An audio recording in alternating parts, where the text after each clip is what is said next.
நாட்டில் போர் பதற்றம் நிலவுவதால் குடிமக்கள் மற்றும் குடியிருப்பாளருக்கு கத்தார் அரசு முக்கிய அறிவிப்பு ஒன்றை வெளியிட்டுள்ளது.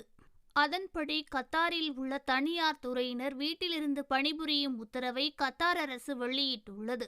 மார்ச் 2 திங்கட்கிழமையன்று வேலை இயல்புக்கு ஏற்ப தனியார் துறை நிறுவனங்கள் தொலைதூர வேலை முறையை தொடர்ந்து அமல்படுத்துமாறு பரிந்துரைத்துள்ளது.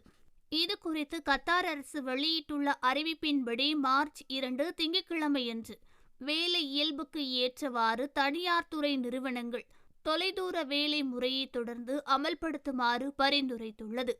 அதேபோன்று கத்தார் நாட்டில் செயல்படும் அனைத்து நிதி நிறுவனங்களிலும் மார்ச் 2 திங்கட்கிழமையன்று தொலைதூர வேலை முறையை அமல்படுத்த தீர்மானிக்கப்பட்டுள்ளது.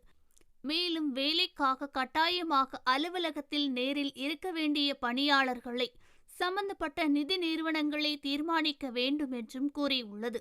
மேலும் இந்த நடவடிக்கையில் இராணுவம் மற்றும் பாதுகாப்பு துறைகள், சுகாதாரத்துறை மற்றும் பணியிடத்தில் நேரடியாக இருக்க வேண்டிய கடமைகள் உள்ள பணியாளர்களுக்கு பொருந்தாது என்று கத்தார் அரசு கூறியுள்ளது.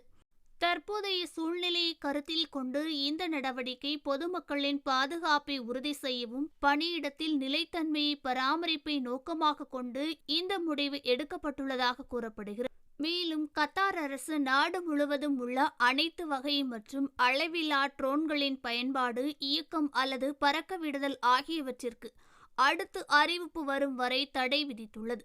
அமைச்சகம் வெளியிட்டுள்ள அறிக்கையில் இந்த தீர்மானம் குடிமக்கள் மற்றும் குடியிருப்பாளர்கள், பார்வையாளர்கள், அரசு மற்றும் அரசு சாரா நிறுவனங்கள் அனைத்திற்கும் இது பொருந்தும் என கூறியுள்ளது.